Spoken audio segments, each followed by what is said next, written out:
dementia residents have an enormous amount to adjust to, especially with their close confines and not being able to independently get out into the fresh air and the sunshine. And then, of course, the friends and family, especially the supportive friends and family, often the power of attorney, having to adjust to a huge amount as well, with the person going into a dementia unit and that whole medical community, the dementia resident community, the other friends and family as part of that community, and having to adjust to that. So generally you find, you know, some people come along with the person with dementia, they support them all the way, they visit, they support, they help, and then others back off and procrastinate and just don't want anything to do with it, which is actually not fair, because in a society where in the 80s, 25% of people are going to get dementia. In their 90s, half of the population has dementia. Who's not going to be affected by it? We all have elderly parents, elderly relatives, and we ourselves are going to get elderly at some point. And so dementia is the big topic that will affect all of us in one way, shape or form. So in terms of being able to help this growing segment of our population, we really need to be able to share the load, so to speak.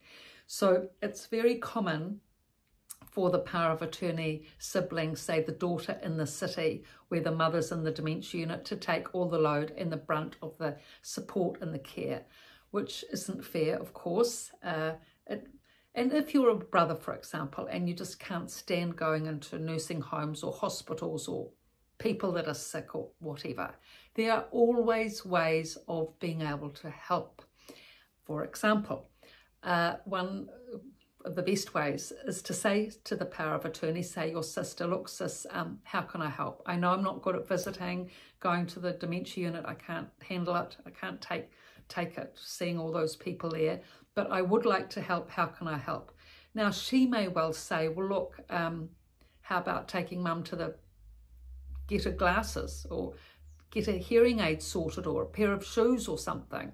I'll come with you, but at least if you come as a third person, it makes it an enormous amount of difference having a third person with someone with dementia, taking them out. For example, if you're going out to get a pair of shoes, if you can park the car and then your brother can hold, you know, hold your mother, wait at the curb, and then you can park, then come back and both go into the shoe store. It's very difficult to take someone out with dementia one-on-one. It's so much easier with two people. There's toileting issues, there's going to pay, you know, for the product and get the pair of shoes, and then mum, if she's mobile, can sort of nip off if you're not looking. And it's very difficult to cater to the whole arrangement.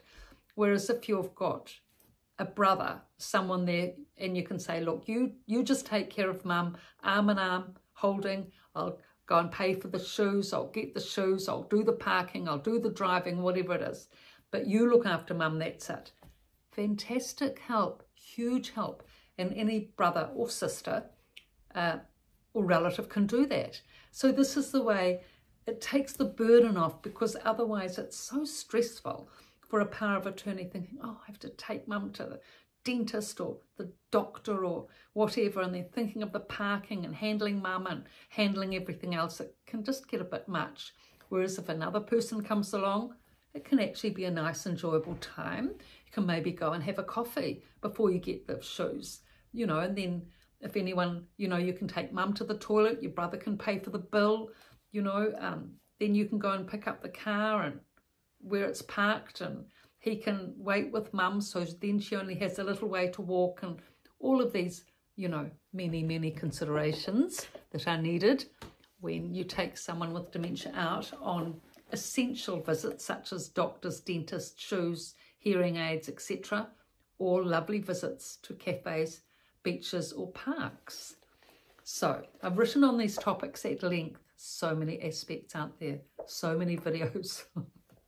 But it's important information, all of it. Thank you for your comments and interest. So I've written these two books, The Resident's Voice and The Resident's Rise, both from a dementia unit and on Amazon. So thank you for your looks and your likes, and please subscribe. Thank you.